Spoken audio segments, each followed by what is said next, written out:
Hello everyone, আসসালামু আলাইকুম। আমি মোহাম্মদ তানভীর আহমেদ, একজন ওয়েব ডেভেলপার। আজকের আমাদের এই ভিডিওতে একটা থ্যাংক ইউ পেজ ডিজাইন করা দেখব এবং এই ল্যান্ডিং পেজের কিছু ফিক্সিং বাকি আছে, সেই ফিক্সিংগুলো আমরা করার চেষ্টা করব। তো চলেন শুরু করি। প্রথমে আমাদের যে প্রবলেমটা হয়েছিল গত ভিডিওতে, আমরা কিন্তু আমাদের যে বিলিং অ্যাড্রেস, অর্থাৎ আমাদের যে ডিটেলস ফর্ম, মানে অর্ডার ফর্মটা আমরা এই তিনটা ফর্মে নিয়ে আসবো, কিন্তু নিয়ে আসতে পারি নাই। এর কিছু সমস্যা ছিল, সেই সমস্যাটাই আগে সমাধান করে চলেন। তো এখানে আমাদের দেখেন, আমরা কিন্তু সমস্যাটা অবশ্য সমাধান করছি এখানে। তবে কিভাবে করছি এই জিনিসটা আমি আপনাকে বলে দিচ্ছি এখনই। তো এখানে দেখেন, আমাদের গত ভিডিওতে ছিল এইভাবে। হ্যাঁ, গত ভিডিওতে আমরা এভাবে প্রবলেমটা সলভ করতে পারি নাই। এখানে একটা জিনিস আমি চেঞ্জ করছি, সেটা আপনার এই যে সেটিংসে আসার পরে, এখানে না, এখান থেকে আপনার সেটিংসে যাবেন। সেটিংসে যাওয়ার পরে দেখেন এই যে ওভাররাইড স্টোর চেক আউট, এটা আমাদের অফ ছিল, যার কারণে আমাদের ওইটা শো করতেছিল না। এবং এটা কিছু কিছু কিছু ক্ষেত্রে আমাদের অন্য আরেকটা প্রবলেমের জন্য হয়ে থাকে। আমাদের যে মেইন চেক আউট আছে, সে মেইন চেক আউট পেজটা আমাদের এখানে দেখেন, যদি আমরা পেজের মধ্যে যাই, ওয়াল পেজের মধ্যে গেলে দেখবেন যে স্টোরে একটা চেকআউট পেজ আছে এবং কার্টফলো ফানেলের মধ্যে একটা চেকআউট পেজ আছে। তো এই ফানেলের মধ্যে যে চেকআউট পেজটা আছে এবং এই চেকআউট, দুইটা চেকআউট পেজ আর কি কনফ্লিক্ট হয়। তো কনফ্লিক্ট হওয়ার কারণে আপনার কিছু কিছু সময় এই যে জিনিসগুলো পরিবর্তন নাও হইতে পারে, যে গত ভিডিওতে আমরা দেখতেছিলাম যে পরিবর্তন হয় নাই। তো আমরা সেক্ষেত্রে এই যে আপনার চেকআউট পেজটা আছে, এই চেকআউট পেজে আপনার এডিট করে একটা চেকআউট পেজের একটা শর্টকাট আছে, সেই শর্টকাটটা আমরা দিয়ে দিতে পারি। এটা একটা সমাধান। এই সেটিংসটা কিন্তু আপনার সেভ, ভালোভাবে সেভ করতে হবে। দুই এক সময় সেভ নাও হইতে পারে, দেখা যাচ্ছে আপনি সেভ করছেন কিন্তু সেভ হয় নাই। পরবর্তীতে আপনি আবার ওই একই কাজগুলো করার পরে দেখবেন যে আবার সেভ করবেন। হ্যাঁ, এখানে আমি যদি ইএস দিয়ে আসি, দেখেন আমাদের অর্ডার করুন ফর্ম, তারপর ফিল এডিটর আসার পরে এখানে দেখেন এখন চেঞ্জ হয়েছে সব কিছু। হ্যাঁ, এখানে চেঞ্জ করার পরে আমরা গত ভিডিওতে যেমনভাবে করছিলাম ঠিক তেমনভাবেই জিনিসগুলা আমি করছি।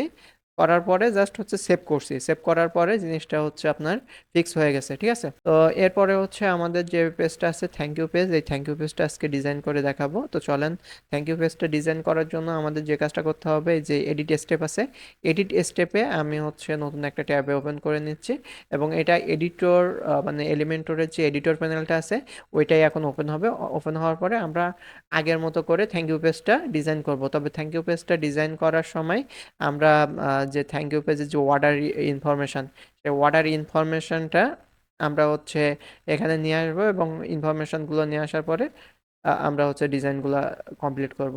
তো এখানে দেখেন, আমরা কিন্তু থ্যাংক ইউ পেজটা চলে আসছি।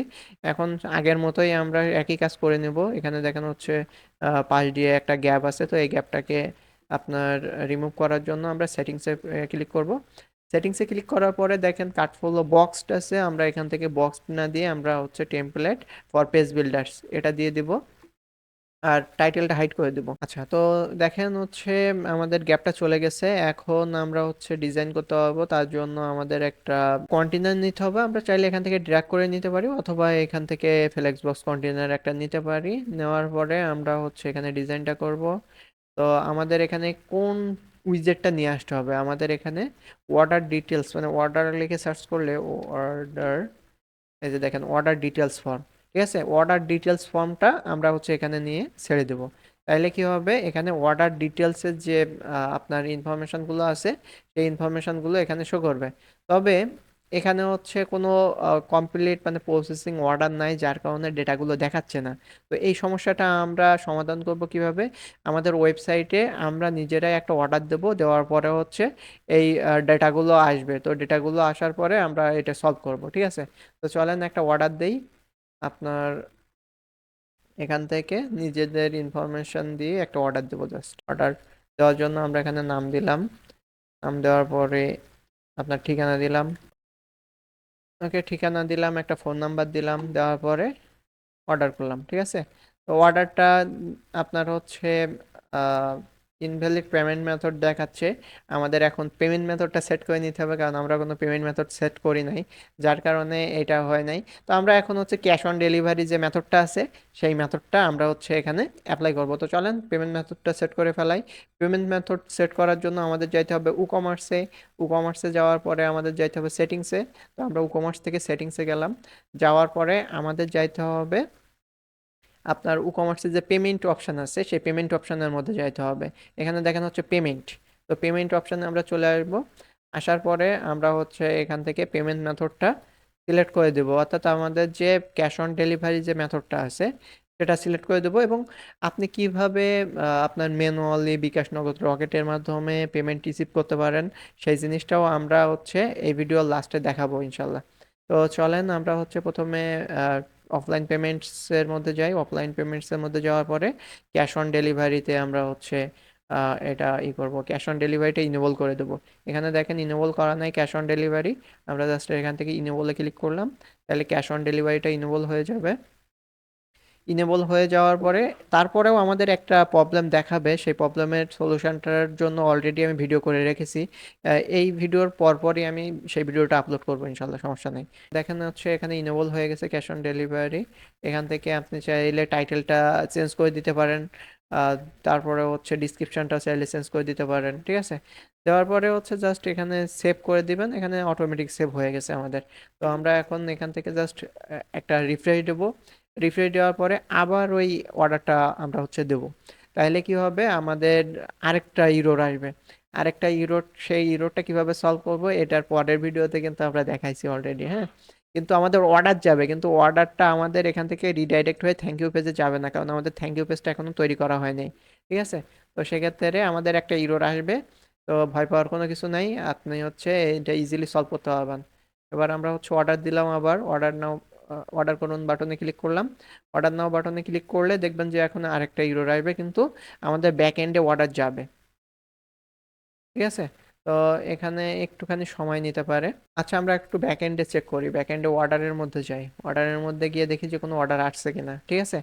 এখানে এই এই যে আমরা যেহেতু চেক আপনার থ্যাংক ইউ পেজটা তৈরি করি নাই, তো থ্যাংক ইউ পেজটা তৈরি না করার কারণে এই সমস্যাটা দেখা দিলেও দিতে পারে। বাট হ্যাঁ, এই যে দেখেন অর্ডার চলে আসছে। তো এইটা থ্যাংক ইউ পেজটা ও ডিটেক্ট করতে পারতেছে না, এই যে দেখেন ইউরোটা চলে আসছে। There as an error to processing order, please check your changes payment method and review order history. তো এটার জন্য আমরা অলরেডি এক সমাধান আপনাকে দিয়ে দেবো। এর পরবর্তী ভিডিওতেই আমরা হচ্ছে এই সলিউশনটা মানে এই প্রবলেমটা সলিউশন করব। তার আগে চলেন আমরা থ্যাংক ইউ পেজটা তৈরি করে নিই। তো দেখেন এখানে কিন্তু অর্ডার আসছে, বাট এই ইরোরটা আসছে। এই ইরোরটার জন্য অলরেডি আমি একটা ভিডিও বানায় রাখছি, তো এই জন্য এখন আর বলতেছি না ওইটা। এটা আসলে এসএমটিপি সার্ভারটা সেট আপ করলে এটা হচ্ছে ঠিক হয়ে যাবে, ঠিক আছে। তো ওটা নিয়ে প্যারা নেওয়ার কিছু নেই, আমি এর পরবর্তী ভিডিওতেই আপলোড করে দেবো। তো থ্যাংক ইউ পেজটাতে এখন যাওয়ার পরে আমি জাস্ট হচ্ছে একটু রিফ্রেশ দেবো। রিফ্রেশ দিলে কি হবে, আমাদের যে ডেটাগুলো এখন হচ্ছে আসলো, যে একটা অর্ডার দিলাম না, অর্ডার দেওয়ার পরে যে ডেটাটা আসলো ওই ডেটাগুলোই আসলে এখানে চলে আসবে। তো দেখেন হচ্ছে এখানে আমি এখন যদি অর্ডারের যেহেতু প্রসেসিংয়ে আছে, তো সেহেতু এটা আসবে। এই যে দেখেন আপনার হচ্ছে ডেটাগুলো চলে আসছে, ঠিক আছে। ডেটাগুলো চলে আসার পরে আমি এখন যে কাজটা করব, এখান থেকে জাস্ট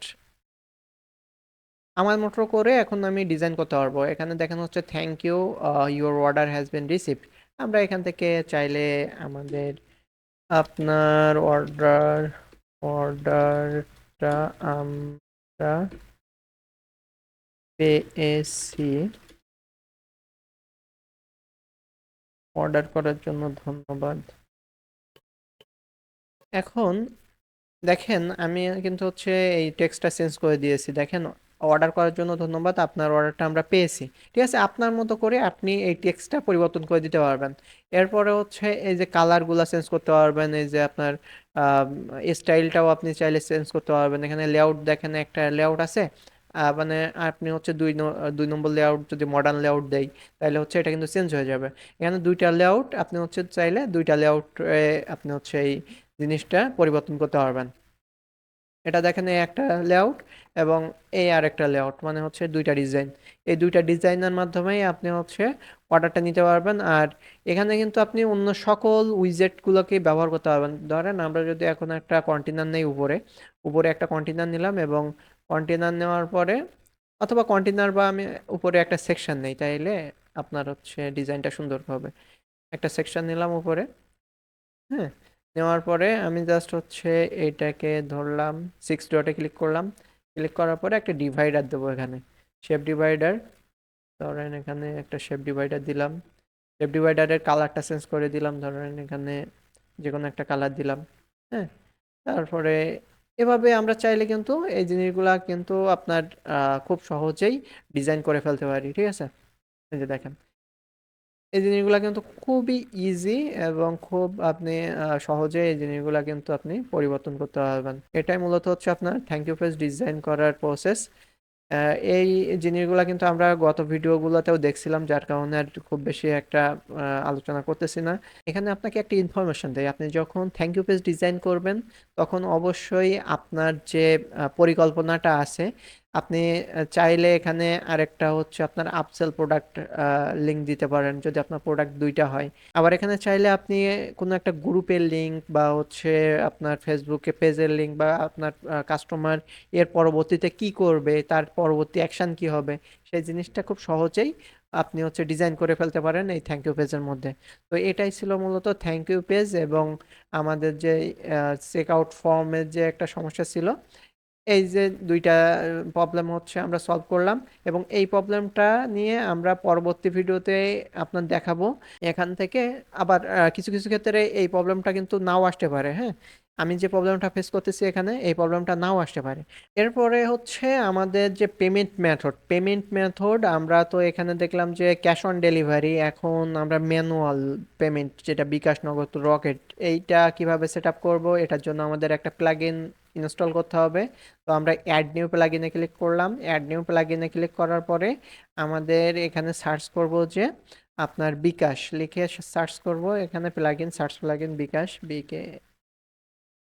বিকাশ নগদ রকেট লিখে সার্চ করলে একটা প্লাগইন পাবেন, একটা ম্যানুয়াল প্লাগইন। এটা কিন্তু হচ্ছে আপনার ম্যানুয়াল প্লাগইন। আর আপনি যখন আপনার এসএসএল কমার্স বা সূর্য পে, আমার পেন, এই যে পেমেন্ট মেথডগুলো যখন ইউজ করবেন, তখন কিন্তু অটোমেটিক পেমেন্ট আপনি নিতে পারবেন। তো এটা আমরা ম্যানুয়ালি কিভাবে হচ্ছে পেমেন্ট রিসিভ করব সেটা আমরা একটু দেখি, চলেন। তো বিকাশ নগর রকেট থেকে সার্চ করার পরে এই যে সফটেক আইটির বিকাশ নগর রকেট, এই প্লাগইনটা আমরা ইনস্টল করব। এছাড়াও চাইলে এটাও ইনস্টল করা যাবে, এটাও ইনস্টল করা যাবে, আপনার যেটা ভালো লাগে। এটাও মোটামুটি ভালো লাগেন, আপনি চাইলে ইনস্টল করতে পারেন। তো এটাকে ইনস্টল করব, ইনস্টল করার পরে অ্যাক্টিভ করব। এটাকে ইনস্টল করার পরে এখন হচ্ছে অ্যাক্টিভ করব। অ্যাক্টিভ করে নিলাম এটাকে। অ্যাক্টিভ করার পরে দেখবেন যে আপনার হচ্ছে ই কমার্সের মধ্যে, এখানে সেটিংসের মধ্যে এই জিনিসটা অ্যাড হয়ে যাবে, হ্যাঁ। আপনি এটাকে হচ্ছে ই কমার্সের সেটিংসের মধ্যে পাবেন। ই কমার্স থেকে সেটিংস, আমরা আবার একটু ই কমার্স থেকে সেটিংসে চলে যাই। ই কমার্স থেকে সেটিংস, ঠিক আছে। ই কমার্স থেকে সেটিংসে যখন যাব তখন হচ্ছে এই জিনিসটা আমরা পাবো। আচ্ছা, এখন হচ্ছে আমরা পেমেন্টের মধ্যে যাব। আচ্ছা, পেমেন্ট মেথডের মধ্যে আসলাম। আসার পরে হচ্ছে দেখেন এখানে বিকাশ, নগদ, রকেট অ্যাড হয়ে গেছে। এখন এটাকে আমরা ম্যানেজের মধ্যে ক্লিক করব। ম্যানেজের মধ্যে ক্লিক করলে এখান থেকে আমরা নাম্বার দেওয়ার একটা অপশন পাবো, ঠিক আছে। এখানে হচ্ছে আপনার এই যে বিকাশ পেমেন্ট, এটা ইনেবল করে দিবেন, এর চেকমার্ক। তারপরে হচ্ছে এটা টাইটেল আপনি চেঞ্জ করতে পারেন, তো টাইটেল চেঞ্জ করার দরকার নাই, কারণ আপনার এটা বাই ডিফল্ট এমনই থাকে সবগুলা ওয়েবসাইটের ক্ষেত্রে। আচ্ছা, এখন আপনি যখন যখন হচ্ছে আপনার এই অর্ডারটা আসবে, তখন অর্ডারটা কিভাবে হোল্ড হবে, নাকি হচ্ছে আপনার অর্ডারটা প্রসেসিংয়ে থাকবে, নাকি কমপ্লিট হবে, নাকি হচ্ছে ক্যান্সেলড হবে। কারণ অর্ডারটা হচ্ছে আপনার হোল্ড অবস্থায় থাকে, ঠিক আছে। আপনার যখন প্রসেসিংয়ের পরে যখন পেমেন্টটা করে দেয়, তখন এই পেমেন্ট করার পরে এটা হোল্ড অবস্থায় থাকে। হোল্ড অবস্থায় থাকার পরে আপনি হচ্ছে ম্যানুয়ালি আপনার ট্রানজ্যাকশন আইডিটা চেক করবেন। চেক করার পরে তারপরে হচ্ছে অর্ডারটা হচ্ছে কমপ্লিটে দিয়ে দেবেন। এরপরে হচ্ছে আপনার বিকাশ নাম্বার, আপনার বিকাশ নাম্বারটা দিয়ে দিতে হবে এখানে, ঠিক আছে। বিকাশ নাম্বারটা দিয়ে দেবেন। তারপরে হচ্ছে আপনার এজেন্ট নাকি পার্সোনাল, আপনি হচ্ছে সেটা এখান থেকে সিলেক্ট করে দিবেন। তো পার্সোনাল নাম্বার। আর এরপরে হচ্ছে আপনার বিকাশের চার্জ কি তার থেকে নেবেন, নাকি হচ্ছে আপনি আপনি হচ্ছে দিবেন। তো এইটা হচ্ছে এখান থেকে যদি আপনি চেক মার্ক দিয়ে দেন তাহলে হচ্ছে এই চার্জটাও অ্যাড হবে, আর চেক মার্ক যদি উঠায় দেন তাহলে ওই চার্জটা অ্যাড হবে না, ঠিক আছে। এরপরে হচ্ছে আপনি চাইলে কিউআর কোডটা আপলোড করে দিতে পারেন বিকাশের। আপনার যে কিউআর কোডটা আছে এখান থেকে আপলোড করলে কিউআর কোডটা আপলোড করতে পারবেন। তারপর হচ্ছে সেভ চেঞ্জেসে ক্লিক করলে আপনার আহ, আপনার এটা সেভ হয়ে যাবে। দেখেন your your settings have been saved, ঠিক আছে, এই ইনফরমেশনটা কিন্তু চলে আসছে। এখন আমি এখানে যদি রিপ্লাই দেই দেখেন এখানে কিন্তু চলে আসছে অলরেডি, এই যে বিকাশ, তারপরে হচ্ছে আপনার নগদ এবং রকেট, ঠিক আছে। তো আমাদের বিকাশ নাম্বারটা এখানে কিন্তু দেওয়া হয়েছে, যে পার্সোনাল নাম্বার, এই নাম্বার দিয়েছি। তারপরে এখানে হচ্ছে আহ, যে আপনার কাস্টমার তার নাম্বার দিবে, এবং মানে যে নাম্বার থেকে পেমেন্ট করছে সেই নাম্বারটা দিবে এবং ট্রানজ্যাকশন আইডিটা দিবে। তখন কি করবেন, আপনার ট্রানজ্যাকশন আইডিটা চেক করবেন এবং চেক করার পরে অর্ডারটা কনফার্ম করবেন। তো এইটা গেল হচ্ছে পেমেন্ট মেথড। আজকের মতো এই পর্যন্তই। পরবর্তী ভিডিওতে আমাদের যে আপনার ইরোডটা আসতেছে, এখানে আমি যদি এখন আবার একটু অর্ডার দেই দেখেন ইরোডটা কিন্তু আবার আসবে, ঠিক আছে। আমি ধরেন এখানে একটা নাম্বার দিলাম, এখানে আমি এখানে একটা নাম্বার দিলাম এবং এখানে একটা ট্রানজ্যাকশন আইডি দিলাম, ডামি ট্রানজ্যাকশন আইডি, ঠিক আছে। দেওয়ার পরে আমি যদি এখন অর্ডার দেই তাহলে দেখবেন আবার ওই ইরোরটা আসবে। এই ইরোরটা কিভাবে সলভ করতে হবে আমরা পরবর্তী ভিডিওতে দেখাই দেব। আর এটা কিন্তু আবার হচ্ছে এই যে আমি অর্ডারটা দিচ্ছি, এই অর্ডারটা কিন্তু অলরেডি আপনার ব্যাক এন্ডে যাচ্ছে, বাট ওইটা শুধুমাত্র এসএমটিপি সার্ভারটা সেট আপ করে দিলে আপনার ইরোরটা সলভ হয়ে যাবে। আর এই ইরোডটা সলভ করার জন্য আমরা আগে থেকে একটা ভিডিও করে রাখছি, যার কারণে এই ভিডিওতে আর দেখাচ্ছি না। এই ছিল আজকের ভিডিও, দেখা হচ্ছে অন্য কোনো একটা ভিডিওতে। ততক্ষণ পর্যন্ত সবাই ভালো থাকবেন, সুস্থ থাকবেন। আসসালামু আলাইকুম।